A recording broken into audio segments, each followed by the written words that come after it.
අද නම් මල්ල කරේ වගේ. අම්මෝ මොකක්ද අප්පා මේ එනුනේ අයියෝ. ලකී මාත්තයා ඉක්මනට එන්න මෙන්නකොට දුන්න අදත් රකම ඇවිල්ලා. අප්පට සිරිමේ කොට හරිය මට රැයටවත් ඉන්න දෙන්නේ නැහැ පාළුවේ අයියෝ. හරි මං එන්නම් ඉක්මනට. කවුරු හරි එන්න කලින් ඉක්මනට වැඩ ගන්න ඕනේ තියෙන දෙයක් අරගෙන. මල්ලි කොහෙද මේ ආවේ? අයියෝ අර ලකීකින්වත් නැති කරදරයක් නෙමෙයි බැට්මෑන් කාර්යයෙන් තියෙන්නේ. අයියේ මම මේ ආව පොඩ්ඩක් මේ නෑදෑයෙක් ඉන්නව පල්ලෙන්න චුට්ටක් කරලා චුට්ටක් පල්ලෙන්න නේ.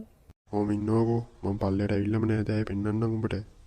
බුදු අම්මෝ අනේ අයියේ ඔය ඇති මං ආයෙන්නේ අයියේ මේ පැත්තේ. ජෝන් හිතුවේ නෑ නේද මං එයි කියලා. මේ ලකීගෙන් බේරෙන්නේ කමාරු වැඩක් නෙමෙයි කරන්න බැරි වැඩක්. බැට්මෑන් මල්ලි කොහෙද ඉතින් අපි එන්න කලින් ඔක්කොම වැඩ ටික ඉවර කරලා දානවනේ.